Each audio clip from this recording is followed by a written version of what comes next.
Jack Walten is not the Bond entity. Jack Walten is not the Bond entity. There, that's your intro. That's your intro for this video, okay? I I understand, okay? I I get it. I do. I have said many times before that Jack Walten himself is not an abuser. He is not like a bad person at all. Okay? Martin and plenty of VA members have literally confirmed canonically that he is not an abuser. He's not a shitty person at all. Okay? Um but before we get into that whole conversation, hi. Um I'm glad to be back here doing a Walten Files video because I wanted to do a follow-up on my analysis video on Cyberfun Tech. I had some time to rewatch it a lot, and I have some new things that I've discovered, even older stuff from Fine Jack Walton that concerns me, um, like a bunch of different stuff. So we're gonna have some fun. But before I start, however, I would really like to say something about this community. I've seen a lot of people just shitting on other people for believing theories about this series, and I simply just don't find this behavior acceptable to me.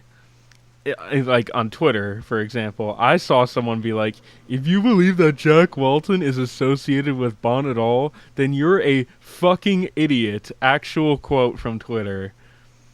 Uh, that's absolutely not warranted and not at all necessary. A lot of us, and everyone who watches this channel, I'm pretty sure, likes to engage with the series and the lore that surrounds it. Especially me. But when I do, and like whenever I interact with my fans and other people about it involving said series, I do so with respect. Some of my comments have found out things I genuinely wasn't even aware of, and like stuff that I haven't even picked up on. So like that's how good you guys are, you know? But like as I was saying, I make it a point, should I disagree with a theory that somebody makes, I state the way that see it, you know? But I don't try to shit on their point of view. I don't just say, wow, you're a fucking idiot for believing that. Wow. That type of shit it's honestly, it's just really counterintuitive. It doesn't help anybody. When I theorize, I like to do it with my fans and with the fan base. And I like hearing all your ideas. Even if we don't, like, agree. I want comments. I want comments that are different. I want opinions on this series that aren't, like, said as much.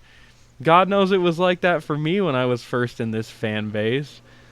Like, I want your ideas out there. And it always sort of leads me to something I've never noticed about the series before. Okay, bottom line is, in all honesty, don't shit on people because you think a theory is quote unquote bad. We haven't been exposed to the series' full story yet, so we can't really say anything concretely yet. Like, my subscribers have usually been really good about it, you know? But, you know, other times, not so much. I mean, it's very few and far between, but it does happen. And, like, I'm just tired of this community, like, discounting, like, people's opinions and theories about this series because it doesn't work or whatever. I don't give a shit. I want to hear it anyway. You know what I mean? Like, I want people to fucking theorize. This is what my channel was for. I mean, it's what it's made for. I want people to have a voice. Like, it's, you know, it's all I ever want from my community personally. So, don't don't shit on other people because you believe something is wrong. Like, don't be a fucking asshole about it. It doesn't help fucking anybody, and it's just absolutely unnecessary. And somehow it always ends up like, he's shitting on Martin somehow. Like, fuck off. Fuck off. Stop like giving yourself an excuse to shit on Martin. And it's just sorry. This is something that's been bugging me for a bit. It was a recent tweet I saw that just kind of made me a little upset cuz like I understand that like if you think Jack is associated with Bond, you're an idiot. But I'm about to show you guys some images that may connect not it's okay. Let me just close this little segment here. That's it, really, as far as what I was talking about. Like, TLDR, don't shit on people because they have theories, bro. It's not right, and it just divides the community when it doesn't need to be divided. And I don't want that to happen to the Walten Files community. Okay? Especially on my channel, and especially for Martin, who creates this series.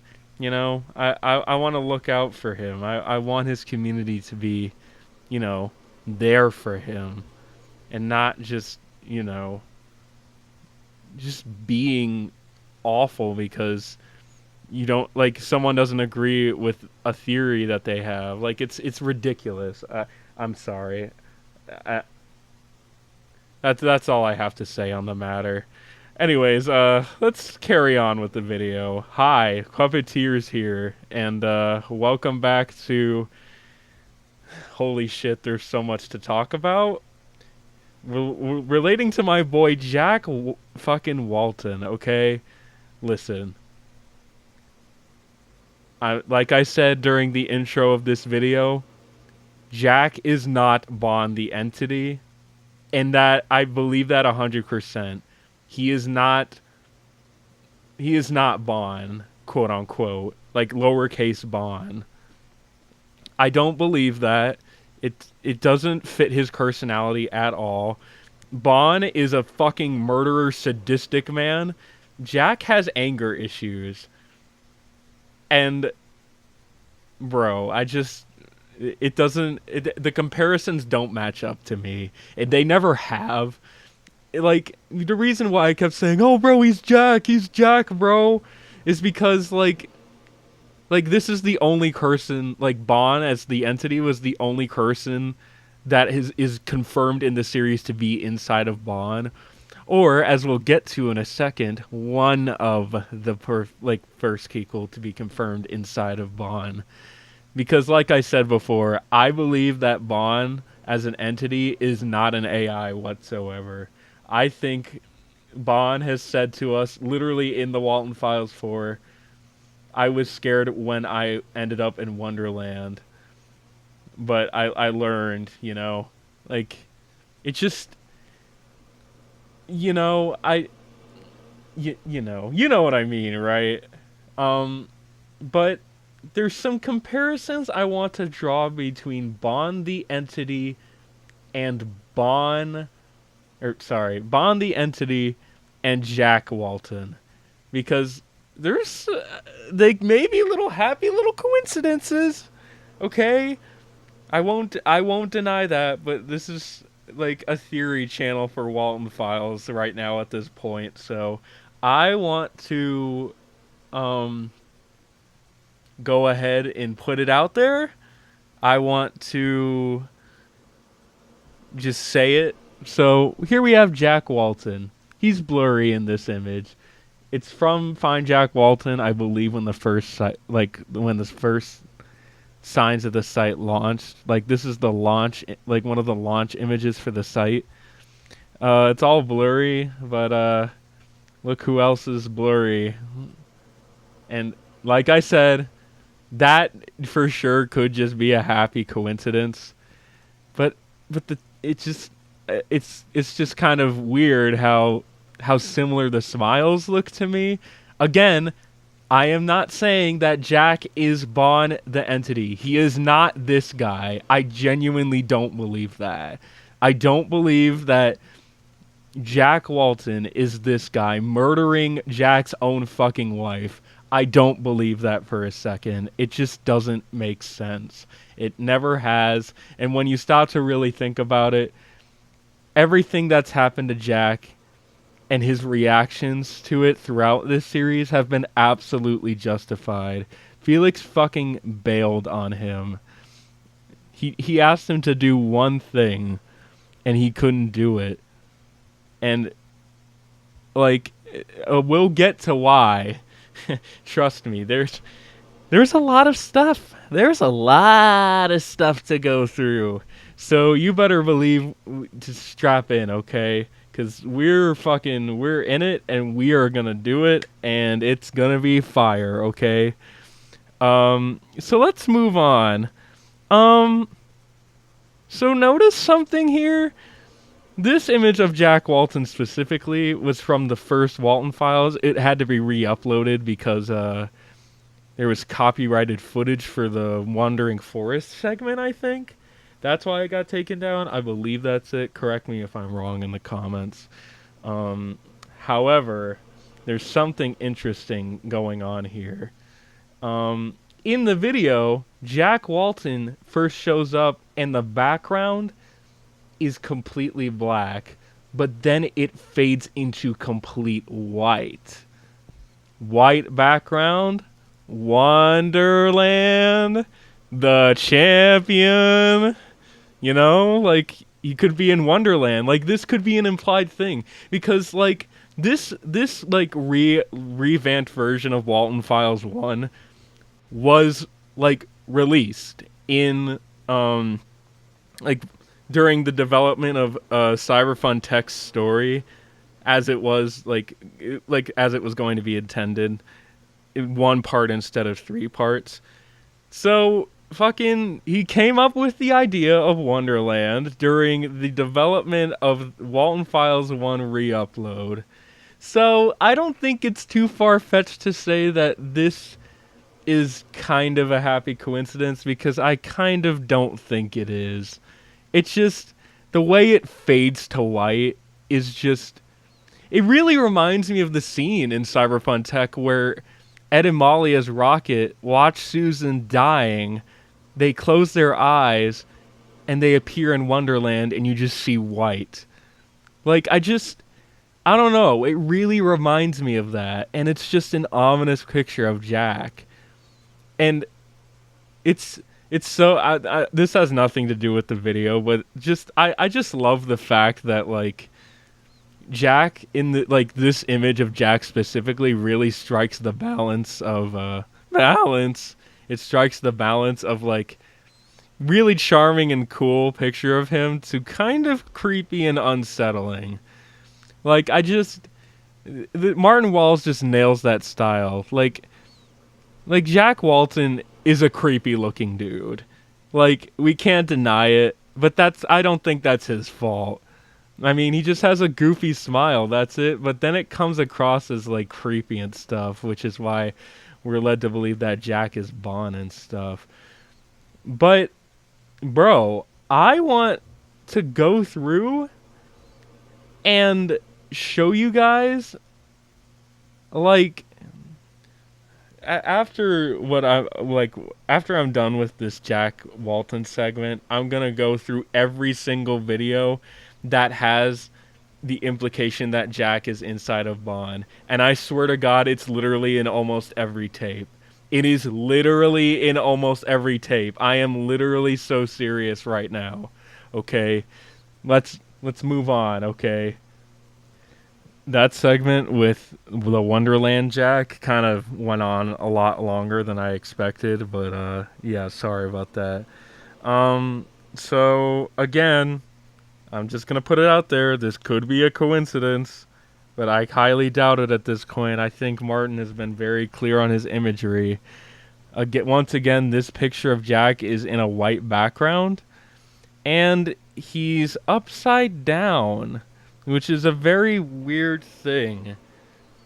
This again was on like the first like newly launched Jack Walton site, like when the website first came out. And who else have we seen with an upside down face going literally inside of Bond the animatron? Like, I'm I'm just saying. I'm just saying, okay? I'm just saying, okay? I need you to understand, okay? I am gonna say it one more time. Probably. They are not the same character. I am not trying to imply this, okay? But they have a fucking connection. I'm sorry, there's no other way to put it. Like they're literally like come on. Like come on, dude. Look at this fucking guy. Like ah. They're not the same character, but they have a connection. And Jack's connection with Bond, the animatronic, is even stronger. Like, I'm just saying, there it can't be understated just how like similar these images are. Like Wonderland, Bond, Blurry, like it just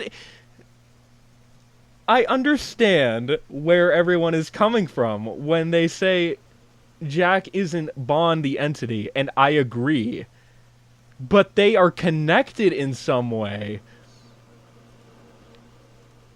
And in my opinion, like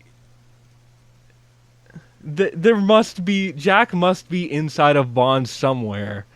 It just in every single tape, like I've said, in almost every single tape, there is a literal visual cue. Like, and it's not subtle at all. Like, especially in Walten Files 1. Like, it just... I just... It's hard. It's hard. It's hard to make videos right now. I'm kind of in a burnout. I wasn't expecting this to make this video right now, but fuck, bro. After some, there was a Twitter space today with Eva, Kyle, and Martin, VAs of the Walten Files crew, and of course Martin, the creator himself. If you guys somehow didn't know that, it revealed just the most information overload I've had about this series. Like, just in terms of extra stuff, especially, like, bro, we get so many revelations. Charles revelations, Rose revelations, even some, like, Bond entity revelation. I just, bro, I can't. I'm so overloaded. I didn't think I'd be making this video right now. I've been procrastinating hard as fuck. I won't even lie, but like, damn it. Damn. Walten Files called me in again. Uh, I'm just, guys, just look at the two images. I'm just saying. They kind of look like they have a connection. They kind of look like they know each other and are connected in some way. I think they may be connected just a tiny bit. I'm just saying, okay? I understand if you disagree, but like smiling upside down Wonderland man. I just okay, I'm sorry. I just before we go into each Walten Files tape, I want to go over like I'm not definitely not the first one to come up with this. I credit my commenters a lot on this cuz like yeah. But I'm just like I'm going to relay some of their information like just in this little segment here to go into our next segment about Jack and Bond, the animatronic, and how they are connected in a not subtle way. It's not subtle at all. Like it's just that you can't deny there's something. Okay, sorry. So it's theorized by a lot of people, and I've tended like I'm like on like getting to agree on this more and more. I see people talking about it. Is So Norman Poultrick, he's the CEO of Cyberfun Tech, but before Norman was his father Jason Poultrick. So apparently, hang on a sec. God, it's so fucking. It just the image above me has information that I didn't even think about, and I'm not gonna get to that. We're gonna get to that until we get to that. Okay, I know that doesn't make sense, but it'll make sense later in this video. I promise. Okay, let's read out Jason's little biography here. Since 1943, Cyberfun Tech has been a company dedicated to explore and push the limits of the modern world's technology, and what better way to do so than entertainment? Originally founded by Jason Poultrick, he was born in 1889 and died in 1952. Cyberfun Tech started as a company made to manufacture small casino machines and games. Jason expanded his team onto a full company made to investigate, research, and develop revolutionary systems for the maximum level of entertainment in the palm of your hand. Throughout the years, we worked with amusement parks, even the mouse himself, casinos, theaters, restaurant chains, even that one bowling alley on Cross Street. Oh my god, I didn't even realize. Hang on. Am I correct on this? Okay, I just read the description of Walten Files 4. It contains something about a bowling alley, Starley's. I mentioned that because Starley's was a bowling alley that ended up being the place where Anthony found the rest of the fucking Walten Files, bro. So that's interesting. Even that one bowling alley on Cross Street. I'm trying to see if Starley's is on Cross Street, but I'm not seeing Cross Street anywhere. I'm assuming that may be the same one, possibly. I'm not sure, but that's something to note. Could be important. So, I also find it interesting that there was a workshop that was in place of that bowling alley, and then Starley's bought the place, and one locker remained from the a workshop. It's just interesting. I don't know if that has anything. I don't know if that is anything or not, but it's something to note for sure. Okay, so back to Jason. The only information that we have on him as a character is literally this page. I know that like accusing him of being Bond the entity. Listen, I understand how that may be like a little shaky because like the only thing that we have to go off of is because like maybe Cyberfun Tech is lying when when they said, oh, he died from a heart attack, because Bond the entity is implied to have died because of a bullet wound to the head and like mass scarring. I'll show a picture on screen now of the bullet wound. I noticed it while we were watching it. I just didn't say anything because I was literally focused on like Bond the entity too much and like his purpose, you know. I mean, what if they are lying? I really feel like it could be possible. I like the theory because we have just so little information on him, and this guy, Mr. Poultrick, died before anyone else did. So I don't know, bro. I don't know. It's just something to think about. That, and plus, it's two J's that are possessing Bond. So Jack and Jason. So it's like JJ. You know, like it's JJ from fucking FNAF. You know, Like, come on, bro. It's the double J, the J Dogs. They're just chilling. Totally not a tragic situation going on with JACK or anything.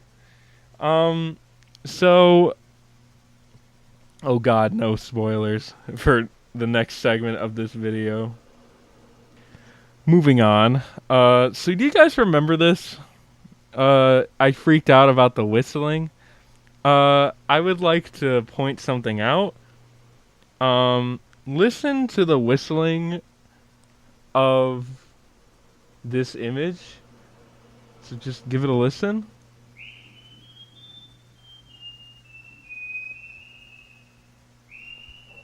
Just a little snippet.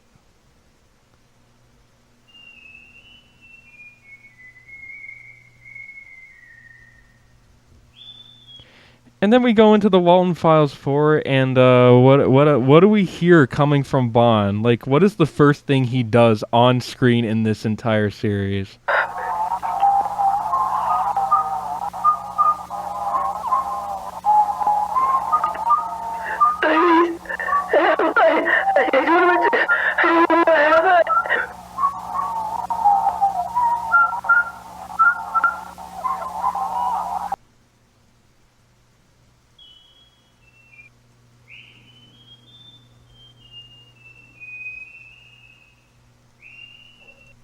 Once again, this may not seem like much, but it's something.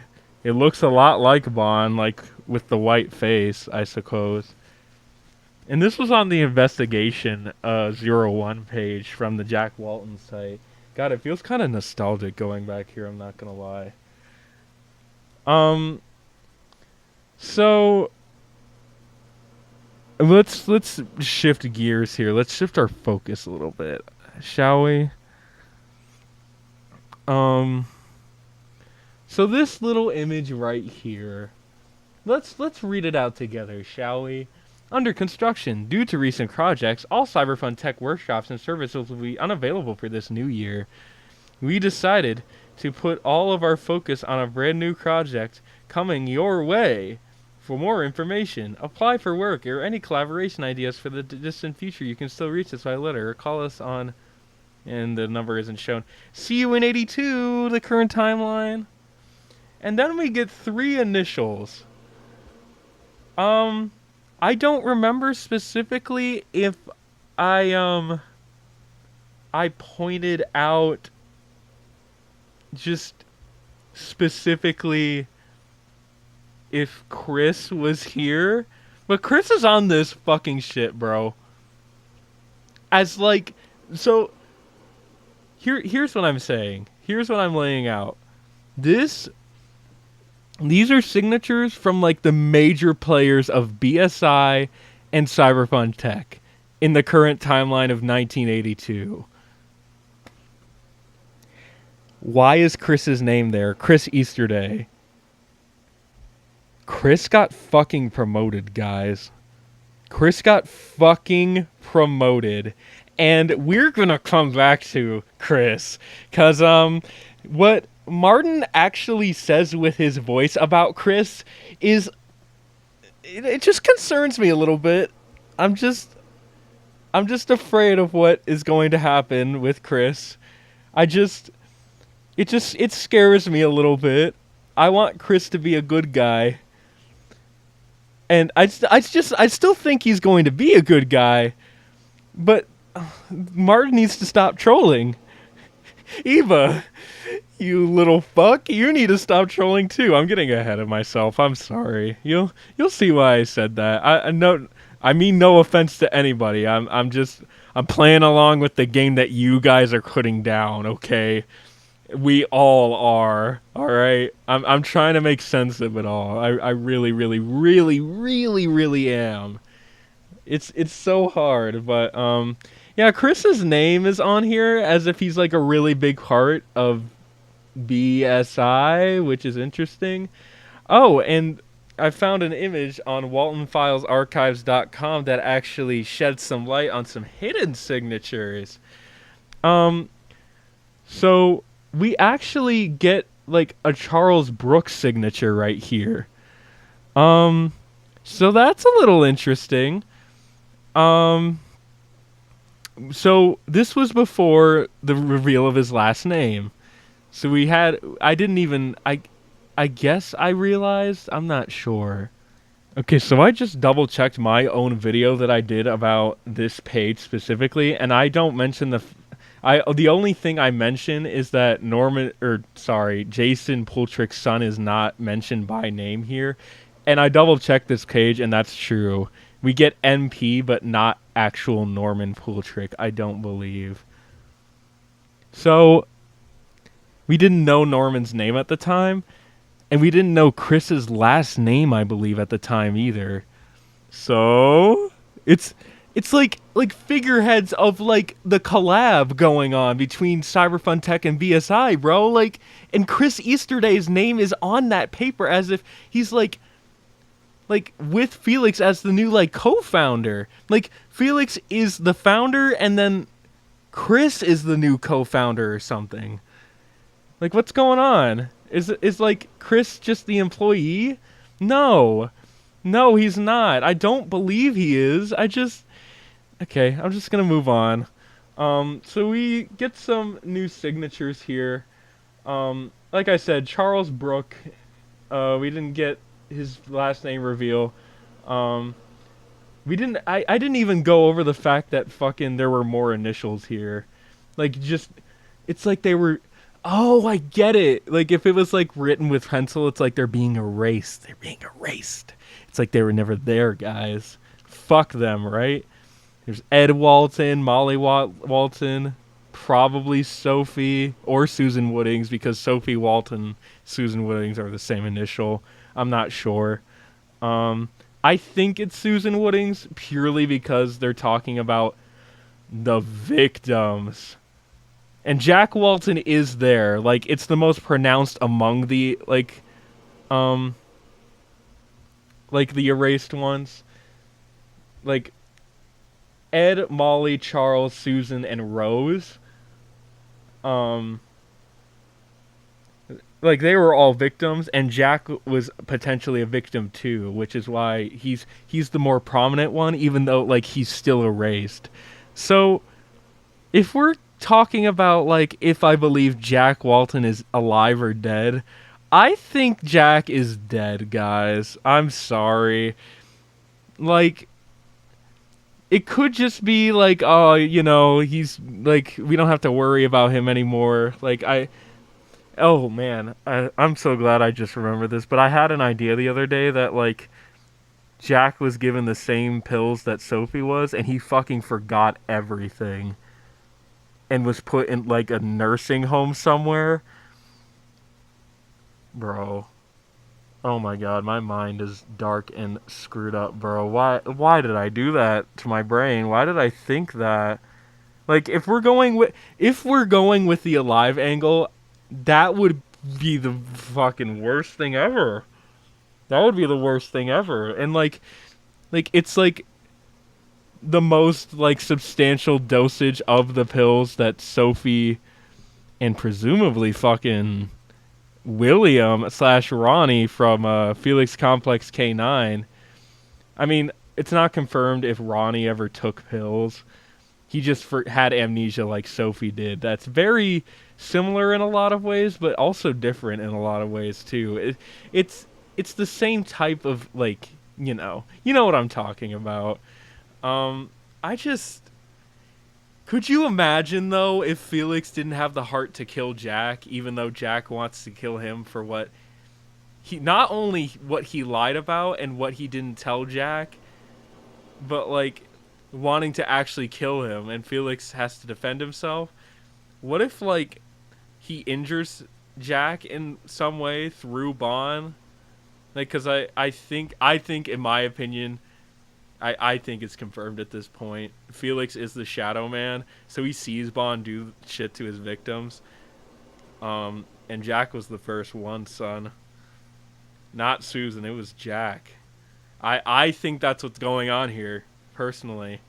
Because if I'm not mistaken, Jack's like either Rose was looking for Jack thinking that he was last seen in Bond's Burgers, or he was last seen in Bond's Burgers. Okay, I just looked real quick, and I can confirm nothing about like Jack, like the last known location of him being seen before he went missing, being Bond's Burgers. Um, but why would Rose go there? I'm not sure. I personally believe that he went missing inside of Bond's Burgers. Like I don't know. It just makes sense to me. All right, guys, gals, and non-binary pals, let's fucking move on, shall we? To all of the accounts that I have just gone through of Jack and Bond the animatronic having a goddamn connection. This is literally the first image that we see connecting the two. And do I literally need to say anything about this? It it's normal, and then it goes dark when it doesn't mention Bond. Like when the video tries to say Bond's name, not only does his eyes go black, but Jack fucking shows up. Like it's and mind you, Martin, if he wanted to, could rework stuff about the Walten Files 1. He could have retconned some stuff if like it didn't make sense with the story he was making later on, because that does tend to happen. You know, like with some stories, stuff can get retconned, and like this, like the video getting taken down due to copyright is literally like the perfect opportunity to like get stuff out of there and leave stuff out. He didn't leave this out. So it's confirmed that Bond and Jack have a connection right off the bat, and while he was working on Cyberfun Tech, no less. There's a connection.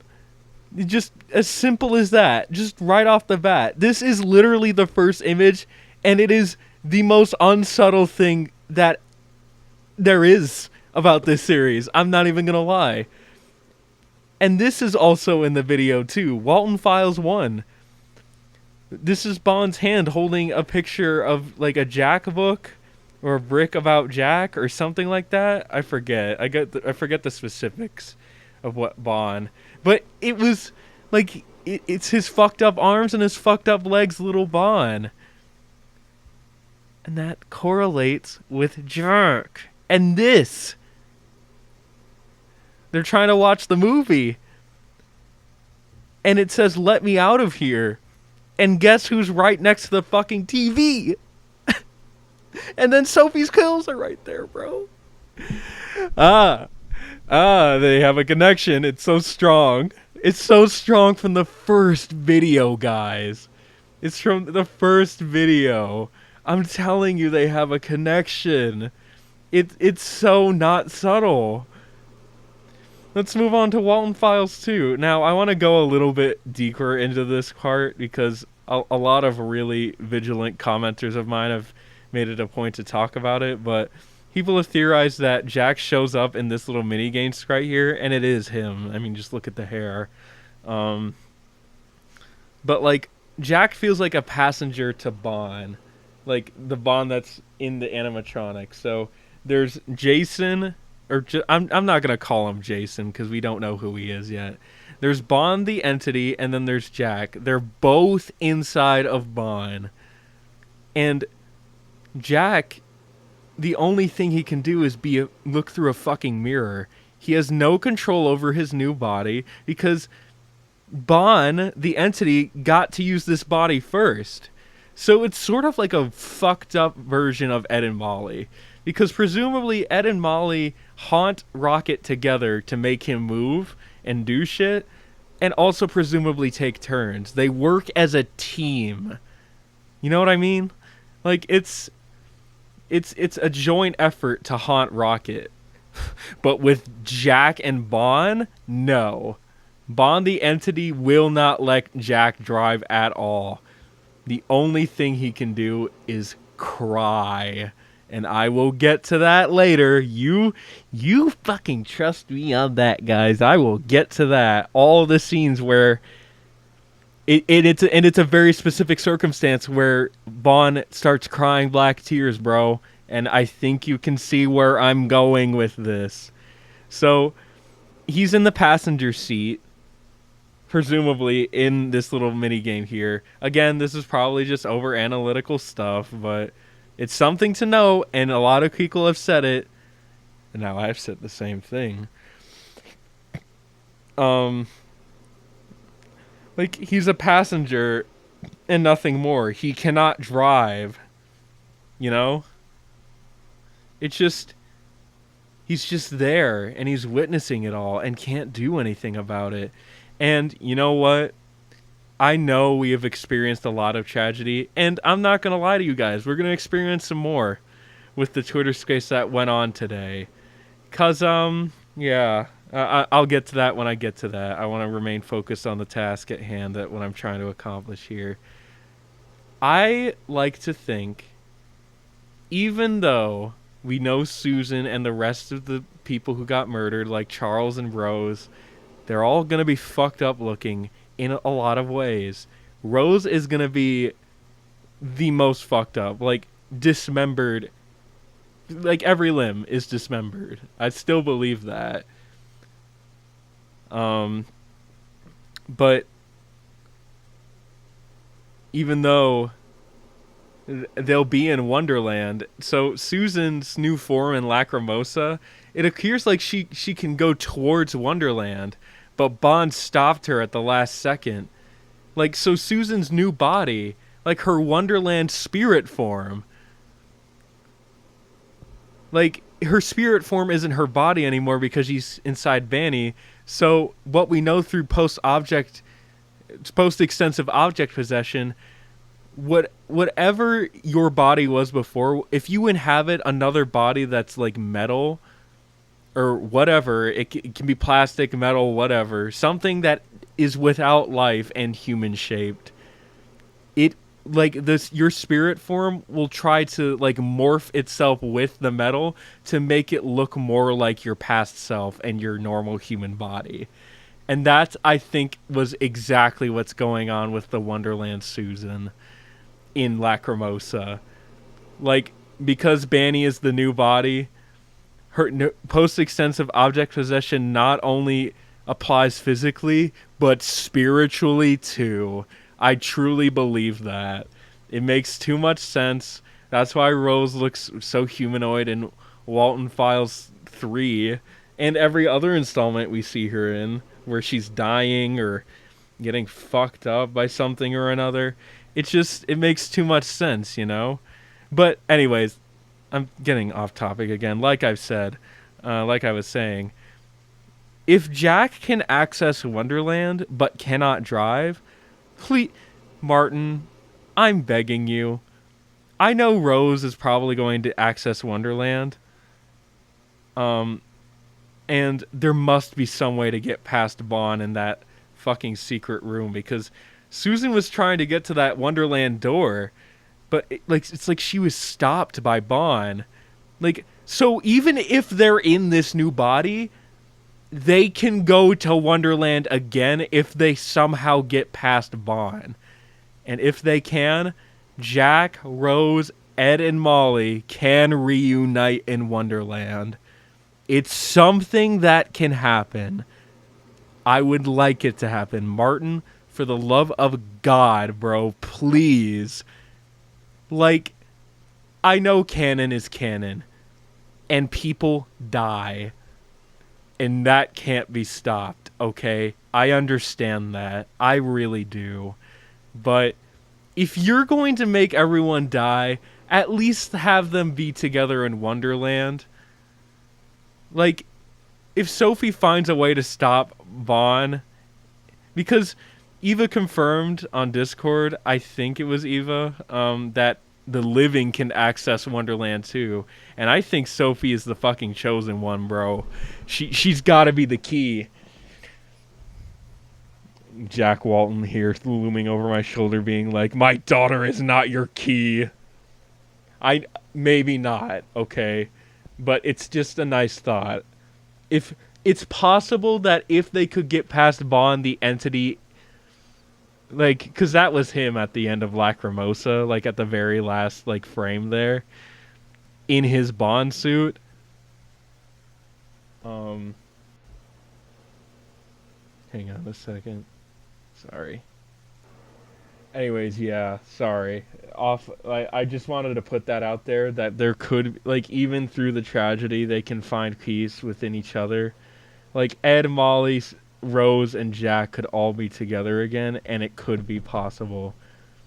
I we get some clarifications where other like characters are in the current timeline, 1982. So, bro, I'm just saying. I'm just saying, bro. He's up to something. Martin's up to something, bro. And Chris being like on that like the initials with Norman and Felix, bro, he got promoted after the events of Bond's closure. Like, why is that? Why did he get promoted? Felix, like, Chris knew about the alcohol addiction, so it's assumed that Felix and Chris are probably closer friends than Jack was with Felix. And that's a little bit more confirmed later on the more we get into this video. Um but god damn, man. Holy shit. Let's move on before my brain fucking implodes. Like, it's literally like swollen. And yes, I know what you're thinking when you're looking at this.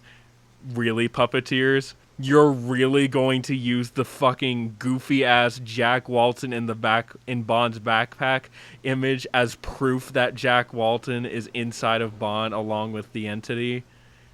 Yes, I am, okay? And you literally cannot stop me. Like, again, this is like an intentional visual. And I know it's goofy, and you're probably gonna laugh at me. I understand, and I am prepared for this. But it's literally another hint. Like, Bond isn't looking at the camera, and then Jack goofily pops out of that stupid ass backpack, and all of a sudden, Bond is looking at the camera. It's literally not subtle. Like, he's there with Bond. Like, and it's so weird. Like, it's literally Scott Pilgrim in Ramona's bag, bro. I'm telling you. It's so goofy and it's so dumb. But at the end of the day, it's proof. And that's what I'm after.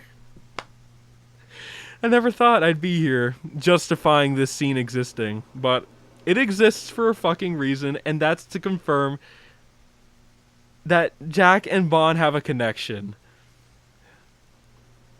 I think that Jack is inside of Bond. I do not think he is the one killing people, but he is the passenger and cannot get on the seat to drive. Something will have to make him, like, if Sophie really does show up, I want that to be the deciding factor. Like, I want Jack to really fight for power within Bond. That would be such a cool ass scene, bro. Bond the entity versus Jack Walton, bro. Oh my god, that'd be so fire. Oh, that would be fire. Dude, god damn. Like, just imagining it in my head, like a battle in Wonderland, like a complete fist fight. Like, because Bond, the entity, seems like good at murdering, but Jack has anger issues, son. And we find out more things about what Jack is capable of in a little bit, but I digress. Let's move on. So the thing is, I actually couldn't find a little bit in both Cyberfun Tech and Bunny Farm, but in Lacrimosa, there's a little intentional visual here. And I would like to clarify something. All of the other paintings, like, so Susan's painting, for example, is on top of Banny. So Banny is Susan and Susan is Banny. And then we see pictures of Charles, and he is on top of Buzu because Buzu is Charles and Charles is Buzu. So whoever is possessing the animatronics that they live inside of now, the pictures are on top of said character. Right on top. Not next to, on top. So why is Jack the only one that's next to Bon and not on top of him? I still think that Bon and Jack, like, so I interpret this as like Jack does not have full control. He is not on top, and he is not in the driver's seat. He's watching. So it's like the fact that he's next to but not on top of the Bond mural in the little backroom area. I mean, it just kind of confirms it just an teeny tiny little bit more. So he's not in control at all, and he only has a mirror. His new Bond eyes are the only thing he has. These are the only things he can control. Like, and it's I think it's a very intentional visual that he is next to the Bond and not on top of it. Because if he was on top of it, this would sort of imply that Jack could control Bond. He cannot control Bond. He cannot control Bond the entity either. Like, I love this little detail because it implies so much about this theory, and it confirms it a little bit more. And I really, really, really like that. Dude, oh my god, this series. It info dumped on me so hard, and I've been thinking about this shit for the past 2 days. Oh my god. I'm not even done with Jack yet, and I have to talk about Charles. Oh my god. Oh my god. Oh my god, dude. Oh man. Oh my god. It's almost 1 a.m., guys. It's almost 1 fucking a.m., dude. What the heck? Oh no. Oh my god, this video is so long. It's almost an hour long. Why do you guys listen to this dreck come out of my mouth? Because I'm the one who knocks. I'm the one who talks about the very fine details of this series in length. And for some reason, you guys eat it up. Frankly, sometimes I don't understand why you could tolerate my voice for this long. But you guys do it anyway, and I respect you for that. Oh my god, hang on. I need a pause. Just for a second. It won't affect you guys, though. Okay. Sorry about that. I needed to get my bearings. So let's move on to not intentional visuals, but Jack's black tears. And this is where they start. Is in the Walten Files 4, actually.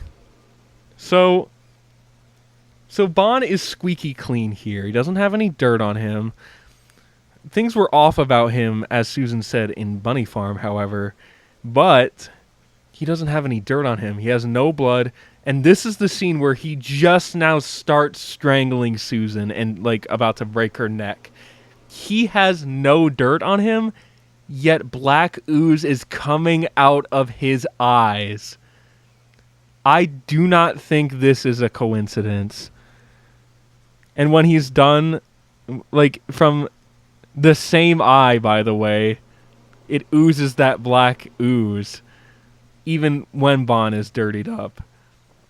I find that interesting, and then the big bombshell of the Walten Files 4 tears. Oh wait, never mind. The biggest bombshell, however, is here.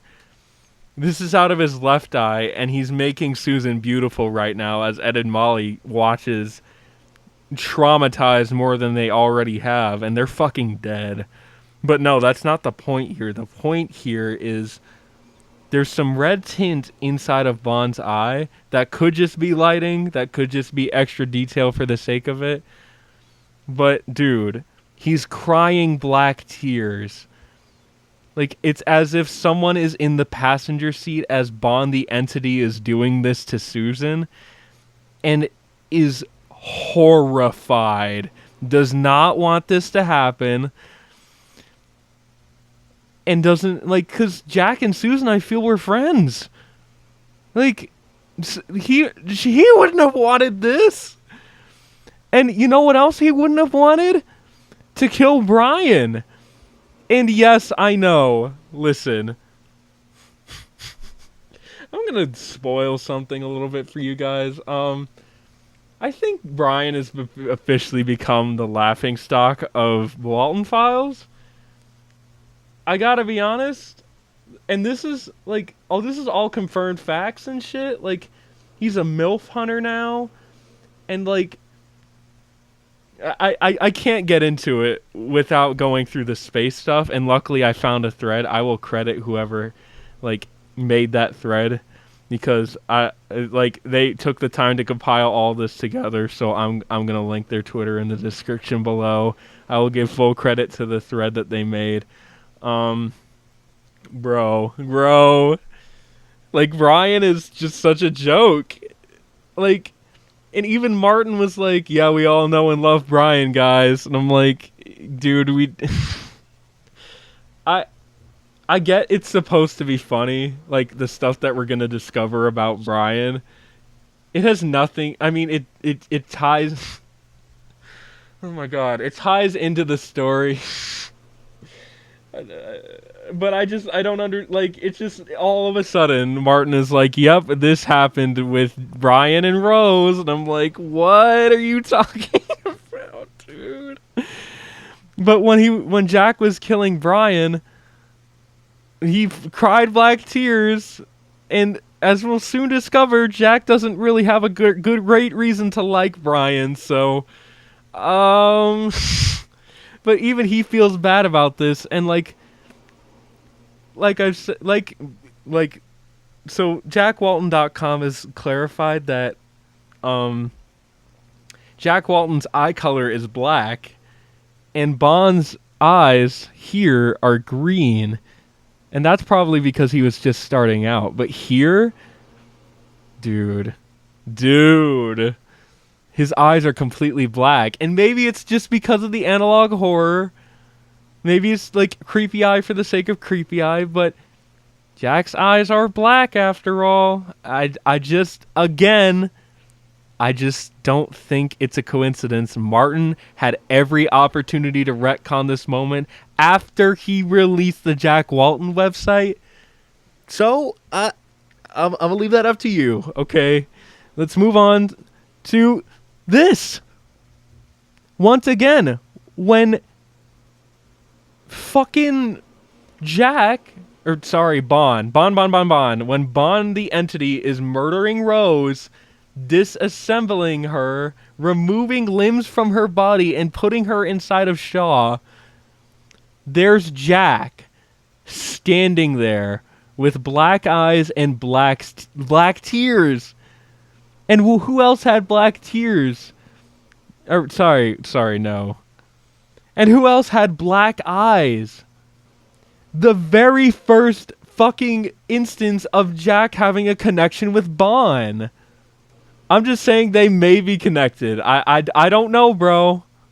It's possible. Who knows, bro? I'm just saying. Oh, Eva, you thought you were gonna get away. You thought you were gonna get away from my wrath. This was not my screenshot, it was somebody else's, but I still am in the server. So Eva goes on record, to end this segment with Jack. He cries black tears because he's in the passenger seat and he can't do anything. And it's implied that he cries black tears the most with Rose's death. So in the Walten Files 5, man, I don't fucking know. I'm just saying. More and more, it's looking like Jack is inside of Bond and dead too. Guys, I think he died. I genuinely think he died. And Eva did say that the living can access Wonderland too. But Jack is inside of Bond, guys, and I think Jack is dead. That's the bottom line here. And there's just so much that could be, like, just things that couldn't confirm it. I think it's a little confirmed, like 43% confirmed at this point. We're still not sure about a lot of it, but I'm like, it's just, it can't be an innocuous detail that every time Bond kills a victim, he cries black tears. It just can't be a coincidence, okay? Okay, ending the segment with Jack. Bottom line is, I think Jack is inside of Bond, but he is not Bond the entity. They just, unfortunately, like Ed and Molly with Rocket, share a body with Bond the animatronic. That is what I think. You can completely feel free to disagree with me, but there's some kind of real proof here. So, but no, like seriously, you guys can disagree. Like nothing is concrete in this series. Trust me. This is personally what I think is going on here. That's all. All right, sorry. Let's move on to Eva, you silver-tongued little shit.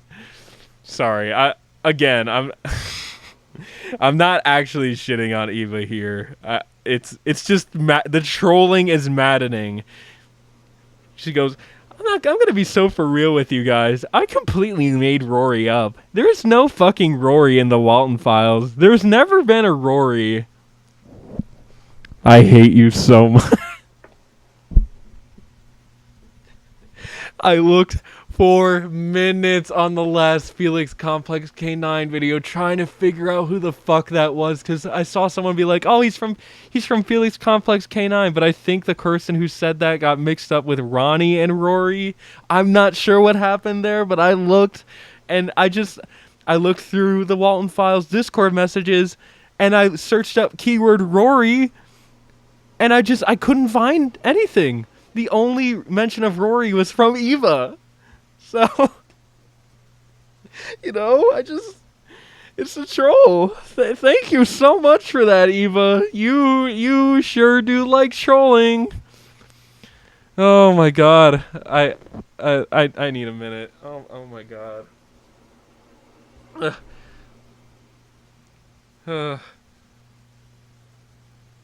Oh, you gotta be kidding me.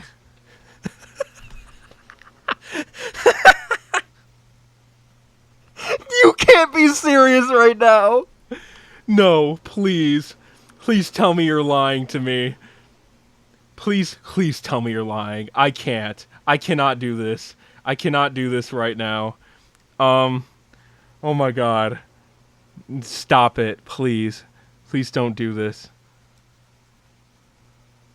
Okay. Okay, never mind. Oh my god. False alarm.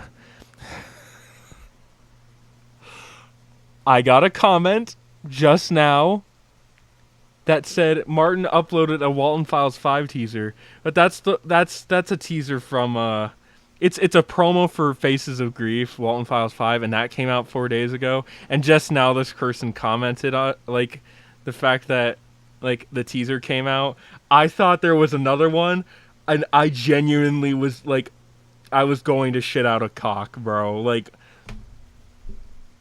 could you fucking imagine if I was not even close to being done with this shit, and like I and then another teaser for Walten Files 5 releases, even though I have so much Twitter shit to go through, guys. Oh my god, bro. I can't do this, bro. I'm going insane. This series is genuinely driving me insane. But you know what? I'm here for you guys, and I know you guys are here for me to go insane for this series. I am the Walten Files king, and people have claimed me as such. I want to feel like it, but I feel like I'm on the losing side here, guys.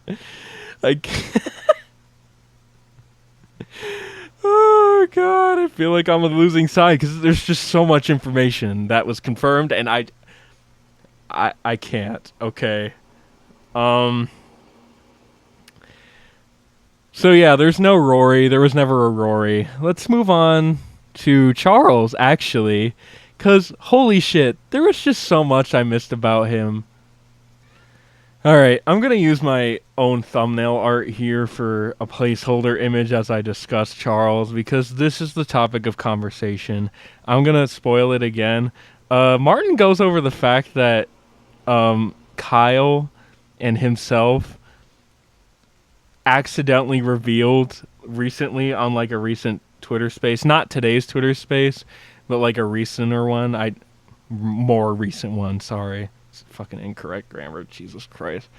They apparently accidentally revealed that Lily was Charles's daughter, but I had to come on and brag a little bit because I was like, I'm sorry. I know I'm being annoying about it, but this was in 2021, guys. I literally called it to a fucking T. I literally called it to a T. The only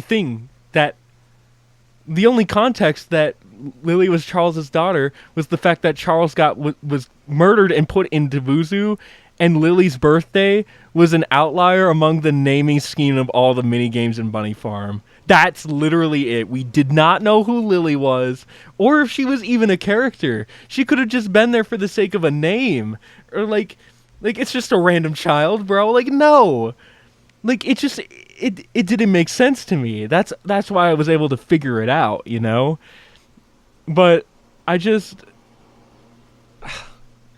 like I literally went on that thread and was like, well, actually I kind of predicted this 2 years ago before anyone else did publicly. Okay, I'm not going to say like the first one ever, but like I don't know, bro. I am the cook. I am the one who makes the Walten Files hour-long content that like other channels don't talk about. So I don't know. I made that theory known. So to have it confirmed in dude, just like remembering my reaction to it, I genuinely was like prairie dogging it so hard. Like I was like genuinely shitting myself with excitement.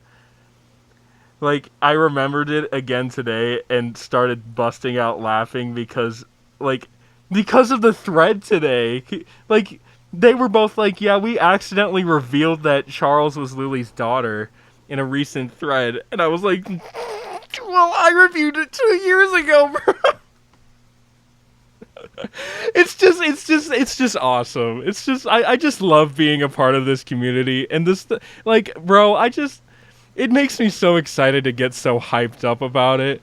Like I was like, dude, what? Oh man, I've had some thoughts about Charles and Lily. There's some stuff that gets confirmed about Charles specifically in the thread that we're gonna go through. And by the way, if I haven't said it already, this thread will be about like the series itself. So it's a thread and screen recordings of what Martin, Kyle, and Eva said about like just Walten Files in general, like what the future is gonna look like, merchandise stuff and story stuff, like genuine story stuff that I am here to look at. So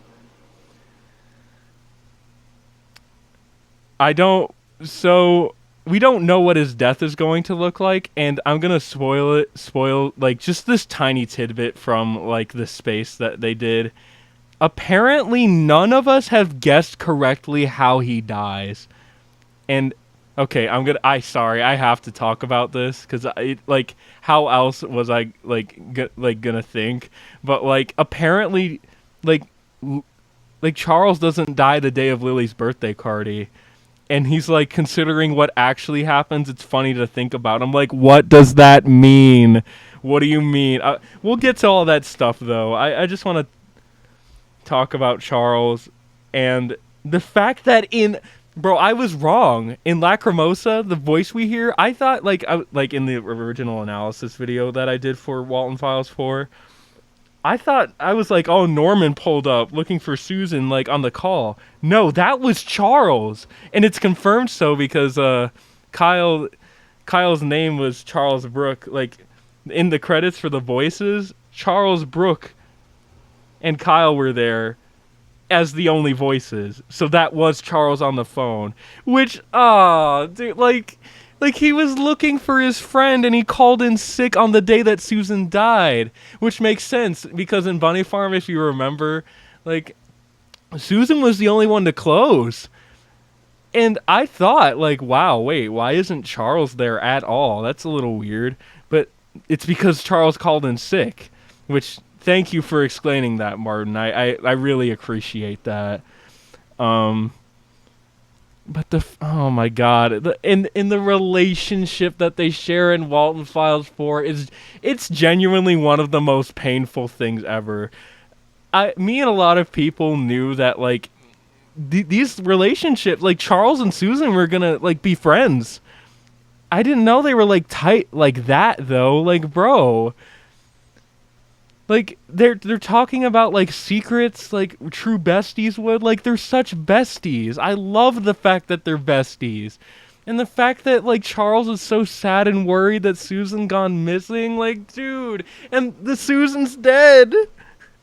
Like, Susan is, like, Charles is never gonna see her in the same, like, vein ever again. I'm not gonna say that Charles won't ever see Susan again because we know that's not true. God, fuck this series. Fuck Martin Balls. I'm done watching. Please don't make me watch anymore. Like, dude, in terms of Faces of Grief, bro, I cannot. Like, it's already so fucked up, and it has fucked, like, the fucked upness of it all is just, it's skyrocketed, and it's gonna go up more, and I'm not prepared. I am genuinely not prepared for it, dude. Fuck. Oh man. But yeah, just the fact that I just love Chris here. Like, bro, you got promoted, my man, and I can't wait to see Chris in the future because it's confirmed that we do. And bro, we don't know what happens to Lily. I have an awful thought though. I think Lily also might be getting killed. Possibly, it could be possible that Lily will die because we don't really fucking see her at all in the series. I feel like Lily, Ed, and Molly and Sophie would probably know each other. So that's definitely something to think about. We don't know if Lily is dead or alive. I think I would like her to be alive, Martin, so please don't kill her in episode 6. I would really loathe you if she fucking died in episode 6. I don't want that to happen. Please don't do this. Please don't do this to me. I'm just... Now I'm thinking of death scenarios in my head right now. Oh my god. Help. Alright. Let's close the tab on Charles for now, because we're going to learn more about him and a lot about everyone fucking else. So let's go. Oh my god.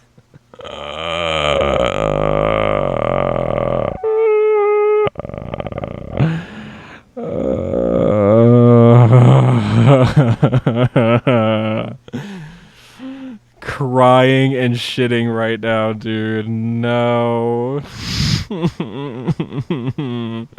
There's so much stuff that I have to go through. I'm doing it though. I'm gonna do it. All right. So credit to Brighton Cast or Antod. Thank you for putting this thread together. You're a real one. When you know how Homelander says you guys are the real heroes, he doesn't actually mean it, but I really do mean it. You are the real hero because you took like hours to do this. I won't let your work go unnoticed. I'm using it in a video that will get some thousands of views, so I'm gonna link your Twitter in the description. Okay, let's go.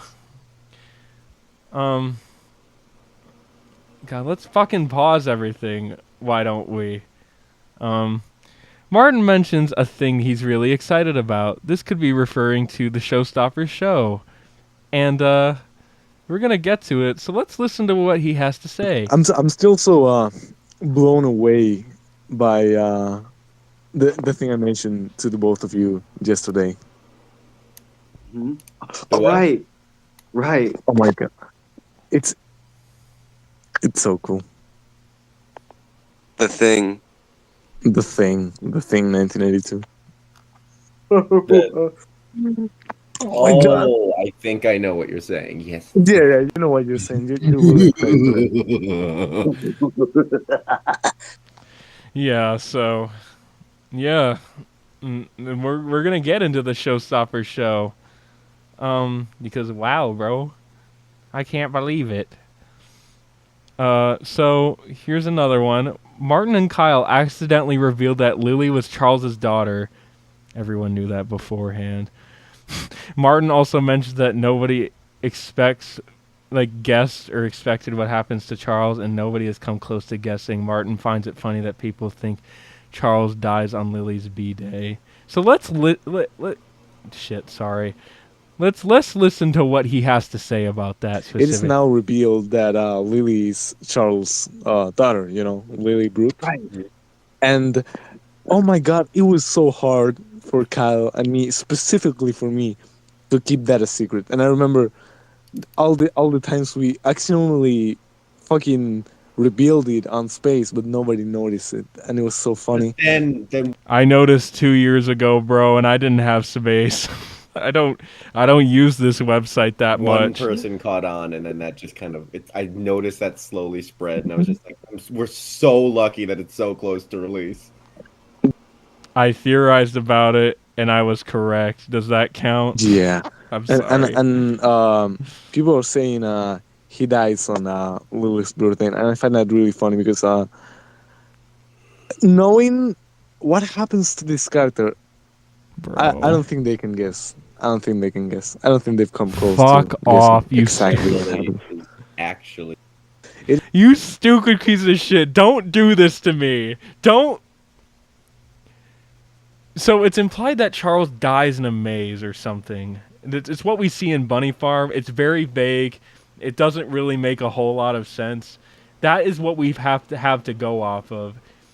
And he's like, "Oh, what actually happens to him? It's really funny that people think that he dies on Lily's birthday." What does that mean? What does that mean, dude? What? Stop doing this to me. Stop doing this to us, bro. Like, stop devastating me. Okay. Fucking moving on, for God's sake. Little tidbit here. Martin states that the Riddler from the Batman 2022, great film by the way, go watch it if you haven't already somehow. Inspiration for the way Bond, in quotes, acts and expresses himself. So that's cool. I kind of got that vibe from him, but it didn't tie it back to Riddler specifically from the film. But now I really do see it, because he's like... and it's gone on record. Eva and Martin have said it was either Eva or Martin. It's like they wanted to base the voice of Bond off of HAL 2000 from 2001: A Space Odyssey, and I saw that more than, like, now that I think about it, I see that more so than the Riddler. It's like a weird combination between the two. I like it though. It's great voice acting, Eva. You're fucking awesome, bro. This is something. This is something, all right. Let's read together. Martin always thought of Bond the entity, being a contrast to Felix. Felix is someone really regretful. However, Bond is someone who doesn't regret anything. It's mentioned that Bond is a very evil and manipulative person. Yeah, everyone knew that already. Which is why, like I've said, Bond, the entity, is not Jack Walton. It's just, there's no way. Let's see what he has to say Thank about you. this. He's such a fun character to write for. He's like fucking. I remember like writing him and just getting like actually angry at how much I fucking hate this guy. It's just that I fucking hate this guy. Please stop making me hate him. I don't like feeling this hate. This hate in my heart. he's so. I think in my opinion, I think I always wanted him to be a contrast to Felix, whereas Felix is like very regretful and Hmm. very cowardly. This guy is the opposite. He doesn't regret anything. He's just he's just actually very a very Hmm. very evil person. Yeah. So Jack isn't evil. Period. Jack is not the entity Bond at all. So we can kind of throw that out there. I think that's kind of confirmed. Like that's like a lot of this like some stuff in this series is confirmed. Okay. The facts as we see them in the tapes, the secret stuff and, shit like that. But, Bond is evil. Bond is out for blood. Bond is a satanic sadist who wants to hurt people on purpose. Um but yeah, I just wanted to throw that out there. Bond is definitely not Jack Walton, but Bond is inside of the robot though. In my opinion. Again, feel free to disagree with anything I say. It's okay. Um You're four. Okay, sorry. Martin believes four was an episode miracle. Nah, bro, it wasn't a miracle. I always had faith in you guys. Like from the very beginning. Eva and Martin. I like. It says here people were gonna hate it. No, what? You tripping? You guys are tripping, bro. I mean, I guess if I were to go into their shoes, I suppose maybe I could kind of understand because the Ed and Molly intro, the Jack scene where Felix shows up, or Jack shows up at Felix's house, and the Wonderland scene with Susan were all added is really like impressive. Like I genuinely thought it was like a part of like this is like from the beginning. Like all those scenes were there from the beginning. It makes sense though because like we've gotten a lot of teasers and like snippets and screenshots of Walton Files 4, but kind of the only stuff that didn't get screenshots, suppose, were the Felix scene, the Jack scene where he tries to talk to Felix, the Wonderland scene with Bond and Susan, and the Ed and Molly intro. We never saw like teasers for Ed and Molly for Walton Files 4, so that makes a lot of sense now that you like really put it all together. I just find that cool. And guys, Martin especially, like I know Eva's like writing, so I'm going to count you in on this too. Have some faith in yourself. You guys are writing straight fire, bro. This shit is heat. This is so heat, bro. And everyone on this channel that watches me knows it, and I want you guys to know that. So thank you for fucking creating this series, Martin, and to everyone else who's involved. You guys are the fucking G's. Let's move on, shall we? Episode 4 is the aftermath of the crash.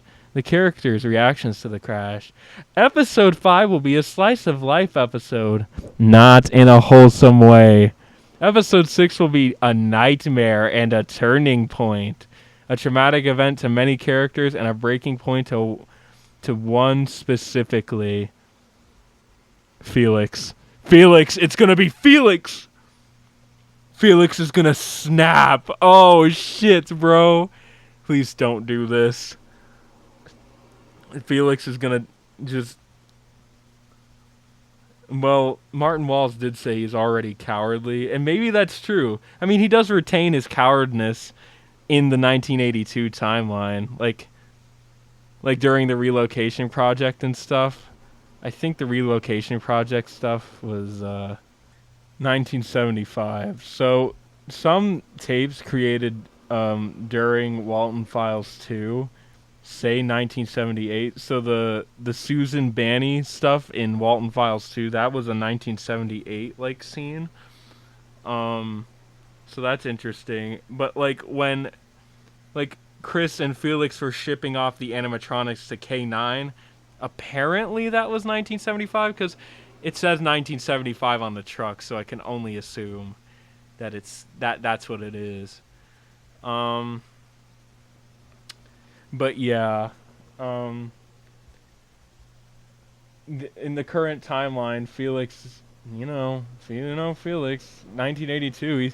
He's probably still out there doing the same old shit. For it's like the aftermath of the crash. So you see how everyone reacted and how Jack reacted and some of Susan's. It's very disjointed, and Hmm. I think episode 5 is more calm. It's more like I saw this tweet that was like, "Please be a slice of life episode," and I think it actually is a very slice of life episode in my opinion, just not in a wholesome way.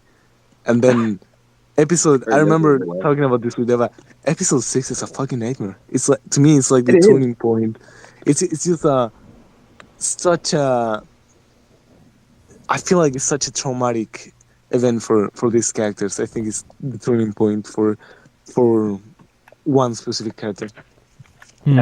Episode 6, I think, is like the fucking closest Walten gets to just feeling like an absolute fucking nightmare.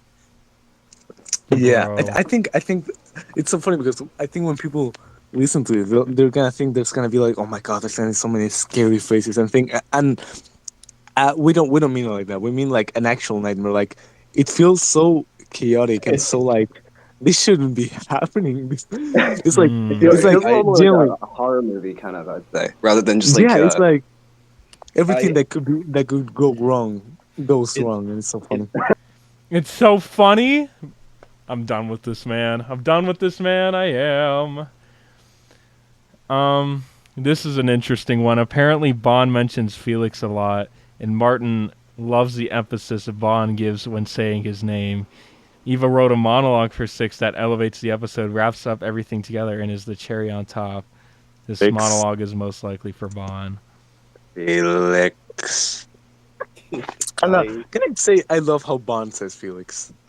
No. right. After, I had so much fun just like saying Felix for some reason. It's do, really do you know? funny Do you name know? to say as Do you know? Bond. Do you know how in Joker 2019, whenever he says Maury, he says Murray. It's something like that where he puts a lot of Hmm. emphasis on Felix. Felix. I love that. Fucking can I like mention the like a week ago at 1 a.m. I wrote like a monologue and then voiced it the next day, and Martin fucking like added a scene into episode 6 just to put the monologue in. Bruh. Because oh my god, Like, bro, it's like, see, so this is like, stuff is still being added to like all these videos. You know? when I finish the scene, I'm gonna send it to Kyle because I think it elevates episode 6 even more. I think episode 6 was perfect already, but that scene is just like the cherry on top of the episode. I'm Oh so glad boy, you I think can't so. wait to see what that Because is. I think that scene wraps everything together really nicely. Great, fucking just awesome. Here's the big Charles lore that we have here, dude. I can't. So when I said that Charles was a divorced man, because like Charles was like, yeah, Lily's with her mother this weekend. I was like, no, maybe he's just saying that because like he's working and stuff. But god damn it, unfortunately my fears were they were realized. Of course Charles is a divorced man. I didn't want that. I didn't want that for Charles or Emily. Emily is the name of Charles's ex-wife. And Martin's like, "Oh yeah, if Charles wasn't killed, he and Emily could have resolved their marriage." Ha ha ha ha ha ha ha ha! Thank you so much for that. You fucking fucker. I am warranted to drop f bombs. Oh I my am god. pissed. Lord. I really want to talk about Charles' divorce for a second. Thank you. Yeah. This is actual lore I wrote for him. That was in 1974 he's divorced, but he's recently divorced. It's like okay, so he's what was the name? I remember I told you the name of his ex-wife. It was Emily, I think. I think it Maybe. was Emily. Emily.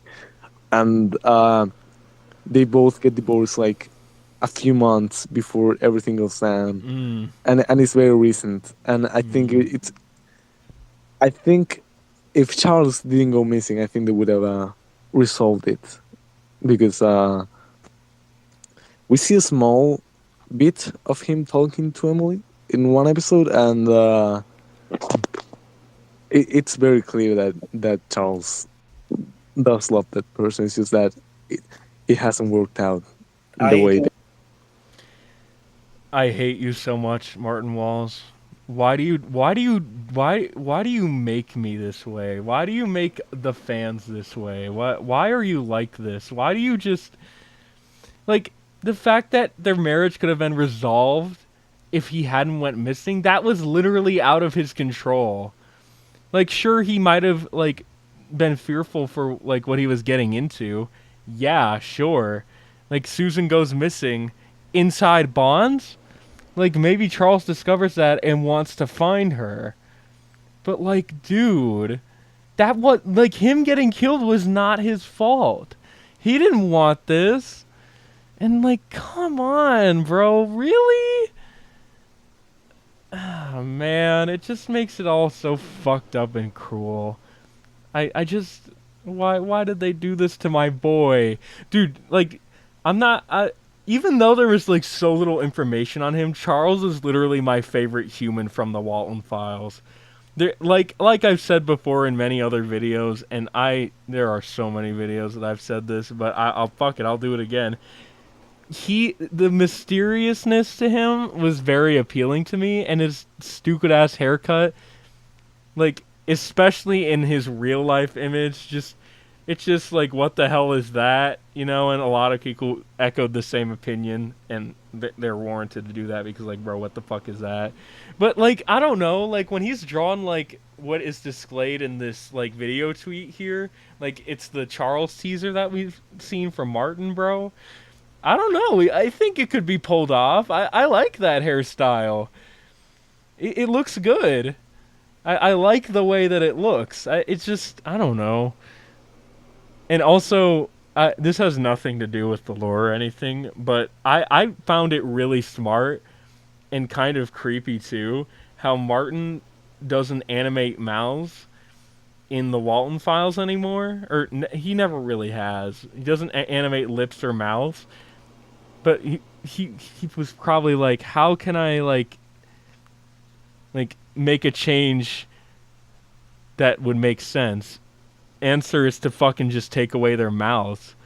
So like whenever somebody's speaking, like their mouths don't move or their mouths are moving, you just can't see them. And I feel like that's really smart.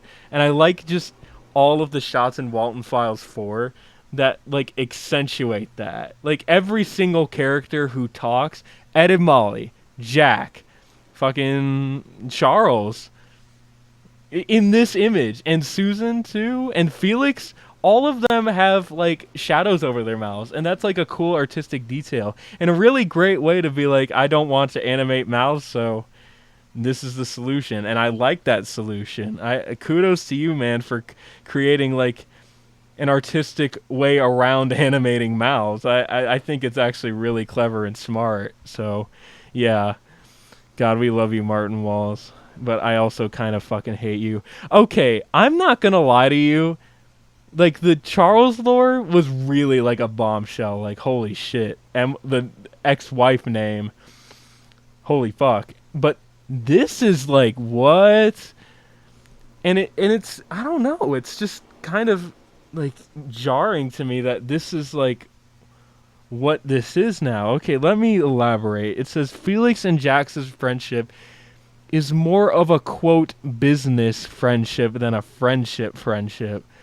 Rosemary is the only person Jack is completely honest with. Felix would be the type of person to hide his alcohol addiction because he looks up to Jack and wants to be like him. I believe that last part, but that first part, bro, like I I don't speak for everyone when I say this, but a lot of people thought that like Jack and Felix were like really close friends. Like they respected each other.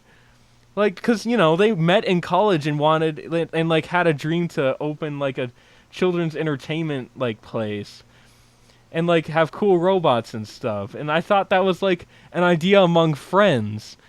Like I'm sure the friendship is still deep and stuff, but for Martin to describe the friendship as a business friendship, I just it's just a little weird. Like me and a lot of people thought that these guys were like tight.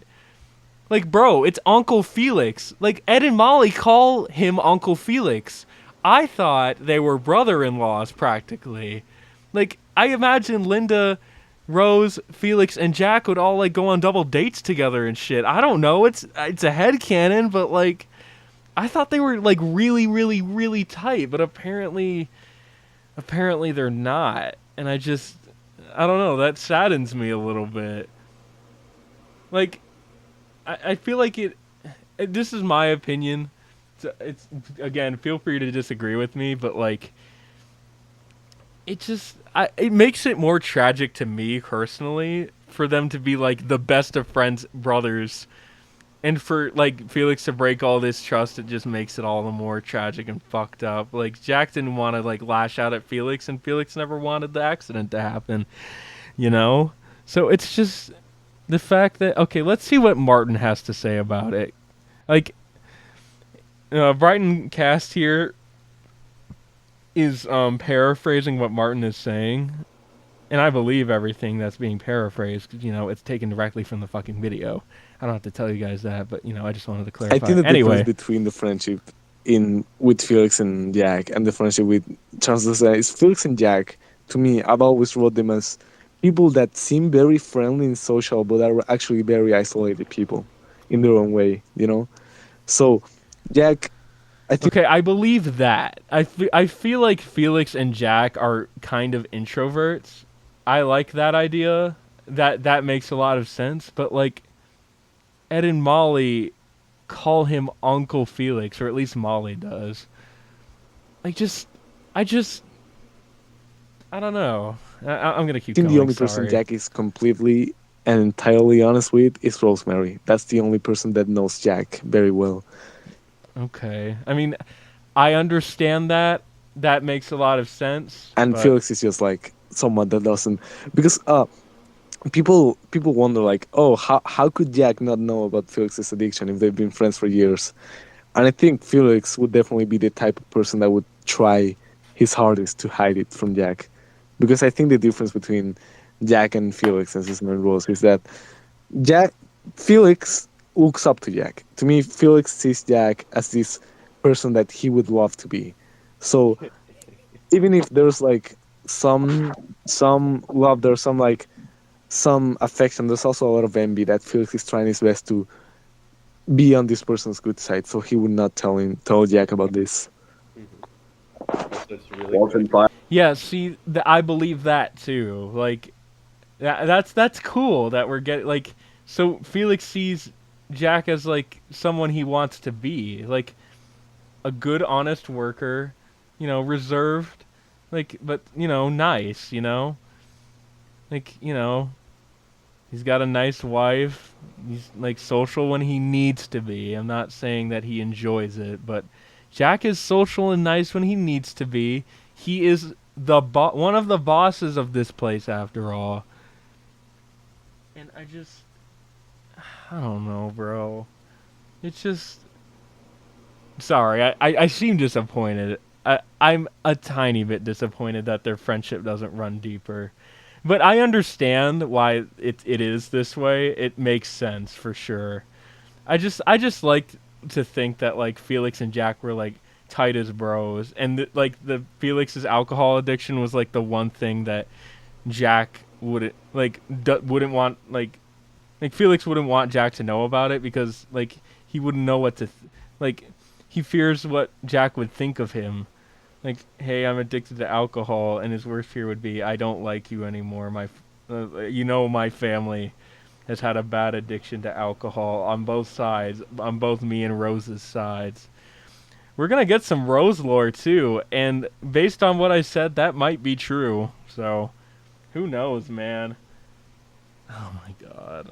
Oh my god. I'm about to. My voice box is about to be like just shattered into a million pieces, man. But again, this is it's still cool. I like the fact that we're like getting this official confirmation of a lot of things. I just thought that Felix and Jack were just a tiny bit closer to that than that. Like it does sound like they're still close. Like Uncle Felix. He is Uncle Felix. They are brother-in-laws to me. It's like and you can have relationships like that with your real family. Like your uncle may be like, "Oh, we're more of like a business like, siblings, Like we see each other sometimes." I don't know. Like I would what would really be cool is if in like there'd be like a flashback scene um before 1974, maybe way before, when Charles, Susan, Jack, Felix, Linda, and Rose were all together. They could be like having a party or something, like celebrating their idea and like getting a contractor to do construction or something on the Bond's Burgers restaurant. Like I would love a scene where they all interact, they're having a good time, enjoying each other's company. I feel like that would really elevate the tragedy more. Because God knows Martin is really good at that. Fucking ex-wife. Get out of here. Get out. Oh, man. I can't believe this, bro. Like, I should have known when Charles was like, she's with her mother this weekend. Like, damn, bro. It sucks. It really does. But, just gotta pile the tragedy on. It's so tightly written, too. I love it. Let's go. Okay. Here's some Chris lore, actually. Chris will appear in photos, not mentions, though. Chris is someone who knows how to turn a situation in his favor. His dynamics with the rest of the characters later on are really interesting. There is much more to Chris yet it can't be revealed whatsoever. And there's a new 1982 design for him, too. So in the current timeline, Sophie and Jenny, I predicted a long time ago that Chris would be like someone who'd be there for Sophie in her time of need. That may or may not be the case. Let's see what he has to say about He'll it. have any more mentions in the episodes. I don't think he's mentioned. He appears in photos, but not mentioned. But the little I can say of Chris is that I think he's someone that knows how to uh, turn a situation in his favor. He's a very he's a very go getter kind of character, and I think it's a really uh, it's a really the dynamics he has later on in the series with the main characters, they're all really interesting and good. I really like Chris, and I I'm can't very wait excited to. for the series to like get to Chris. He's like a very interesting character to me. Oh And my like god, I I think From what I've heard, he sounds super like I can't wait for people to see what happens. he is. I really love this character. I think oh god, I think there's still a long way to show it, but Mm-hmm. there's a Yeah. design we have for Chris that is one of my favorite designs for a character in the series because it's so cool because the design you see in episode He's going to show in up in Alice. Walten File 7 Alice, because that's the name of Walten File 7. That's the title that we like. It was like why was Alice like the name of Walten File 7? Now we know because Wonderland, Alice in Wonderland, obviously, of course. episode 2 where he has like the caretaker outfit. He has a different design later on. I really love that. Oh, is that That the outfit. Yeah. 1982 design? Fuck yeah, I'm so happy. That's awesome that we're gonna get Chris in the future. I mean, I knew we would, but to see it like confirm, like all these like little things being confirmed is so cool. I really like it, dude. Brian is cannot. Do I have to do this one? You know what? I'm gonna link the fucking like thread Brian is not in this series anymore. By all means. Apparently, yeah. I'm just gonna read the transcript. He's canonically a MILF hunter. He would try to hit on Rosemary after Jack's disappearance. Yeah, I cannot. I genuinely cannot believe that this is real. Like everyone in the crew thought that Brian was a fucking loser. And now Martin's like, yeah, he's like Jesse Pinkman, where where he like likes older women, like he says that in this video. I went through this a little bit before I started making this, and we're also gonna go through as the last thing for this video the grieving faces teaser. Faces of grief, you know? We're going to go over that. But anyway, I'm not going to play the video. Brian's fucking dead already, so who cares? But I'll just read all this out. This is actually interesting. So they come up with a Brian story. Brian tried to hit on Rose. Jack would shoot Brian, but what actually happens is...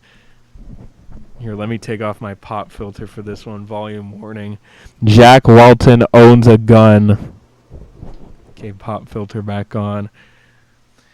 And he's a really good shot, and it'll come into play later on. What do you mean, sir? Martin expects people to forget about this, however, Eva knows we won't. It'll come into play. Jack having a gun will come into play. Okay. Dude, you guys, I genuinely don't think my mind has been this destroyed after a Walten Files video, and we're still not done. Oh my god. Oh fuck. Oh my god, dude. Hell no. Oh my head. Oh yeah, so I'll just let Martin explain this one.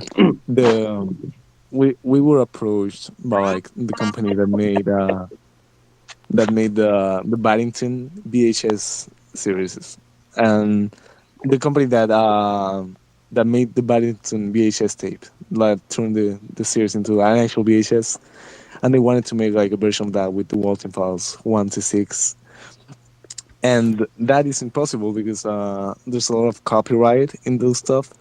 So it's so fucking silly to say it out loud, but we pitched a whole ass showstopper show that Yeah. that goes straight to VHS, and then when all copies are sold, we release it on YouTube, and they were like, "Yeah, so sweet, go for it."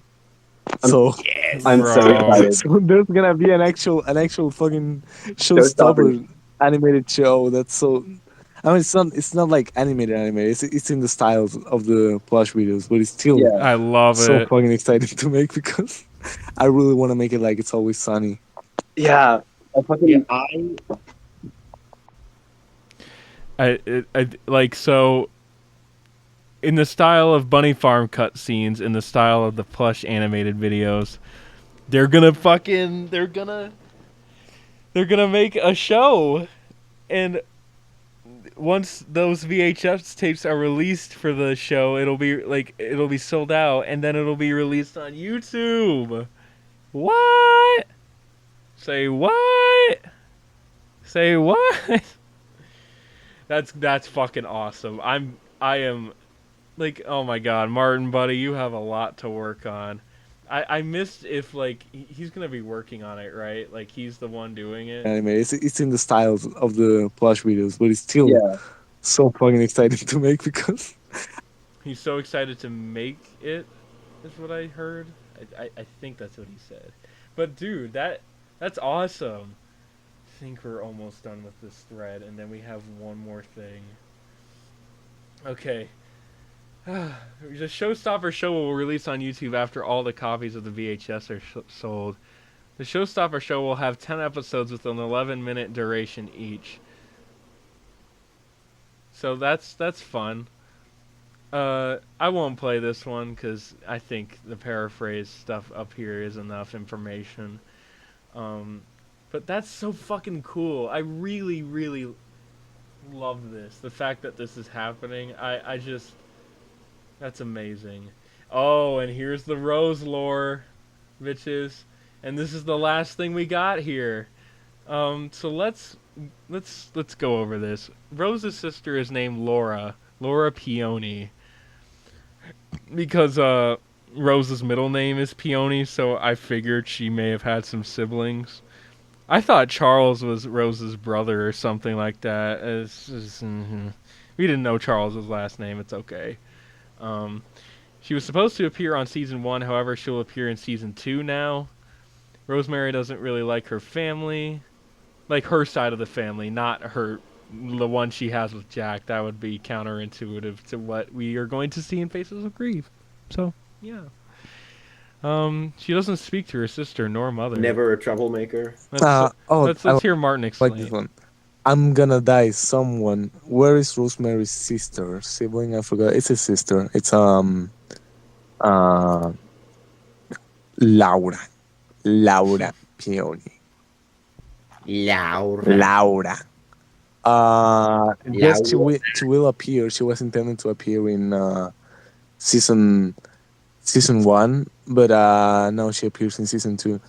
Uh, they don't really speak too much. The reason There's a very specific reason as to why she appears in the series, but Rosemary doesn't really like her family that much, so she Great. doesn't speak to either her sister or her mother. Man, that's mean. Yeah. Mean. So mean for no reason. Never a troublemaker. So what, mean for no reason? Rose like not wanting to talk to her side of the family that much? I wonder why that's mean. Or if that's not what I'm supposed to take away from this, let me know, but damn, bro. I figured like we would get some mention of like the Waltons, like their sides of the family. Dude, I want to know Jack's side of the family. I feel like that would be fire if we got some lore about Jack's side of the family. I really hope they're nice. I don't know, man. Jack's father sounds like he could have anger issues of his own. Maybe that's where Jack got his anger issues from. But hell, anger issues for some people just fucking they just have them, not from any family member. So who knows? I hope we get something about that. But oh my god, I think that's the end of this thread. Okay, thank you so much, Brighton Cast, for the thread. I'm gonna link this thread in your account in the description of this video. Thank you for putting this together. Said it took 4 hours. Your work will not go unnoticed. This has way too little views. I will make sure that changes. Okay. Okay. I'll be at the Faces of Grief promo here. Alright, we're here, ladies and gentlemen. I'm just gonna stay silent during this, because, yeah, I'm just gonna let it play.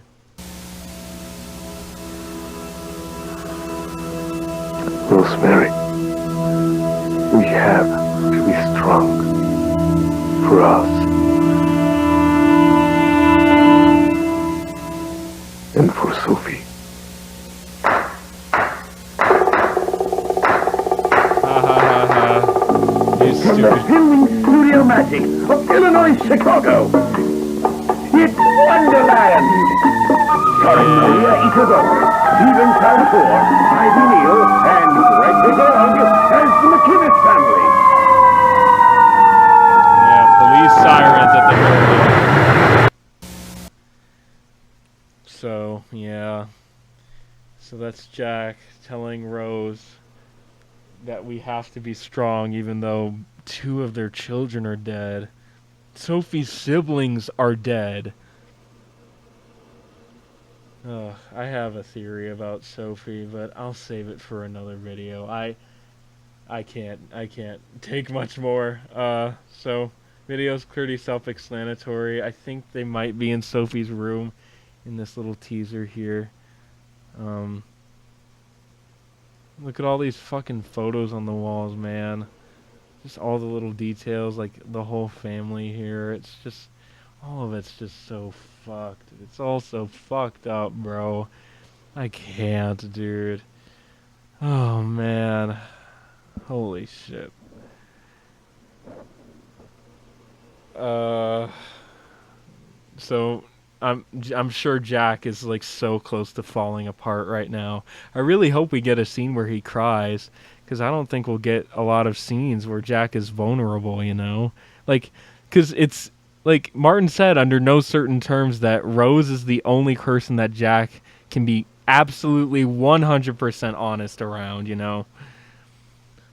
And, you know, that makes sense. Like, Rose, you know, cares for him unlike any other person does, and Jack does the same for her, and Jack wants to repay all the kindness that Rose has given him by helping her through this. But I am sure he's on the verge of falling apart, and I kind of do want to see him fall apart. Don't be the man of the house for once. Let yourself fall apart. I hope we see Linda too. I hope Linda calls, because I'm sure Linda knows about what happened. Because I think in 4 it was established that Linda, like, was called about it or something, like from Charles or Susan. So we might get a Linda appearance soon, guys. So that's exciting. I really hope so. I hope Linda shows up, doesn't fucking inform Felix that she was in town, and then fucking leave after. It's the best thing she can do to not get wrapped up in all this, man. She's the one that got away. Hopefully. Alright, guys, that's gonna do it for this video. Holy shit. This video's 2 hours long. Fuck it. I guess I'll get my theory about Sophie out of the way. What if she was in so much pain that she actually wanted the pills for herself to forget, because the pain that she endured during this time period was so harsh. It was so hurting, you know? What if she wanted to forget? Like, I don't know if there's any substance to that, but it's just an idea that I had. I'm more on the fence of, like, she was forced to take these pills rather than, like, her, like, hurting so bad that she was the one that wanted to forget the whole time. But that's an idea. I could subscribe to it, along with, like, Sophie being forced to take them. But yeah, that's about it for that Sophie theory. It's just a short little spout there. Yeah, I'm ending this video. Thank you guys so much for watching, and watching me yap for fucking 2 hours. So this is gonna be a really long video. Expect this within a few days, hopefully. I think my new editing program will get her done for me, so I really hope that's the case. Alright, guys. I will catch you on the flip-flop. Peace!